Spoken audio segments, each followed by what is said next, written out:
মহারানী আমাকে বলে, আসলে ইব্রাহিম যে 5 জনকে শ্মশানে জ্বালিয়েছিল, হত্যা করেছিল, তাদের ভিতরে একজনের বাবা অনেক বড় একজন কবিরাজ। সে তার ছেলেকে যখন খুঁজে পাচ্ছিল না, তার সাথে থাকা খারাপ জিনদের মাধ্যমে সে জানতে পারে মহারাজ হাবিবুল্লাহ ছেলে ইব্রাহিম তার ছেলেকে হত্যা করেছে। এটা শুনে সে খুব রেগে যায়, কারণ একটি জিনের হাতে তার ছেলেকে মরতে হয়েছে। তখন সেই কবিরাজ তার সারা জীবনে জ্ঞান খাটিয়ে অনেক কষ্ট করে ইব্রাহিমকে বন্দি করে ফেলে, তাকে এমন একটি জায়গায় রাখে যেখান থেকে আমাদের পক্ষে সম্ভব না তাকে ফিরিয়ে আনা।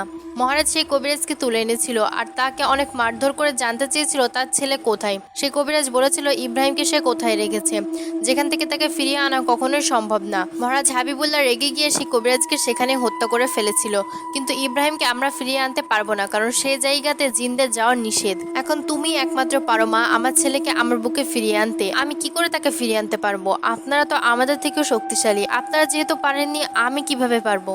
মহারানী বলে, তোমাদের গ্রামের শেষে একটি মাজার আছে, যে মাজারের একটি কুয়া আছে, সেই কুয়ার মাঝে বন্দি আছে ইব্রাহিম। আসলে তোমাদের ওই মাজারে একজন দরবেশ থাকে, যে কিনা কোনো জিনকে এই মাজারের আশেপাশে দেখলে হত্যা করে। সে কবিরাজ ইব্রাহিমকে একটি বোতলবন্দি করে সেই কুয়ার ভিতরে ফেলে দিয়েছে। এখন আমরা যদি তাকে উদ্ধার করার জন্য সেই মাজারের আশেপাশে যাই, তাহলে সেই দরবেশের ক্ষমতার সাথে আমরা পেরিয়ে উঠবো না। সে আগে সব জিনদের হুঁশিয়ার করে দিয়েছিল কোনো জিন যেন এই মাজারের আশেপাশে না আসে, আর যদি কোনো জিন সেই মাজারের আশেপাশে আসে তাহলে সে কোনো দয়া মায়া করবে না, তাদের হত্যা করবে। এখন আমরা যদি সেই মাজারের কাছে যাই, সে আমাদের কথা শুনবে না, তার আগে আমাদের হত্যা করবে। কিন্তু তুমি মানুষ, তুমি সেই মাজারে গিয়ে সেই দরবেশকে বুঝিয়ে বলতে পারবে যে আমার ছেলের কোনো দোষ নেই, সে নিরপরাধ আর এই মাজারের কুয়াতে বন্দি আছে।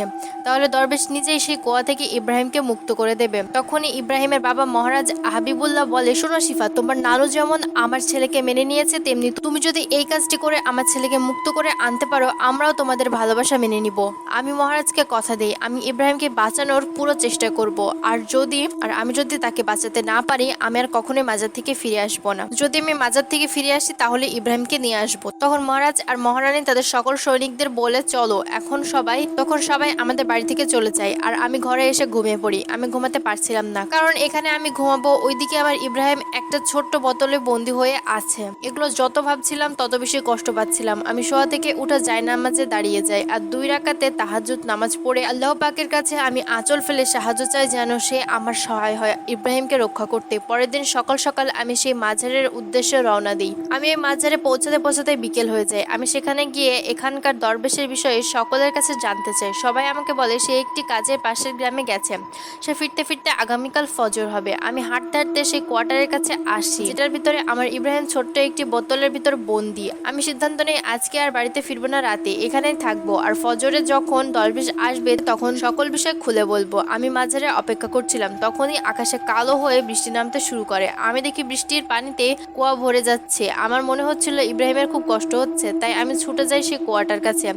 আমিও বৃষ্টিতে ভিজতে শুরু করি। আমিও ইব্রাহিমের কষ্টটাকে নিজের মাঝে ভাগ করতে চাচ্ছিলাম। সারা রাত আমি কুয়ার মাঝে দাঁড়িয়েছিলাম আর বৃষ্টিতে ভিজছি। আমি মধ্যরাতে কখন যে সেই কুয়ার সামনে আমি ঘুমিয়ে পড়েছি আমি নিজেও জানি না। আমার ঘুম ভাঙে একটি বয়স্ক লোকের ডাকে। আমি চোখ খুলে দেখতে পাই আমার সামনে একটি অনেক বয়স্ক একজন লোক। লোকটার মুখে ভর্তি দাড়ি, খুবই বয়স্ক লোকটি। সেই লোকটি আমাকে বলে, কে তুমি মা? আর মাঝারের ভিতরে তো বসার জায়গা ছিল, তবে তুমি কেন এই কুয়ার সামনে এসে বৃষ্টিতে ভিজলে সারা রাত? আমি বলি, বাবা আমি একজন অসহায়, আমি এখানে এসেছি এই মাজারের দরবেশের কাছে একটু সাহায্যের জন্য। তখন সেই বৃদ্ধ আমাকে বলে, আমি হচ্ছি এই পুরো মাজারের একমাত্র দরবেশ, আল্লাহর রহমতে এই মাজারে দেখাশোনা আমিই করি।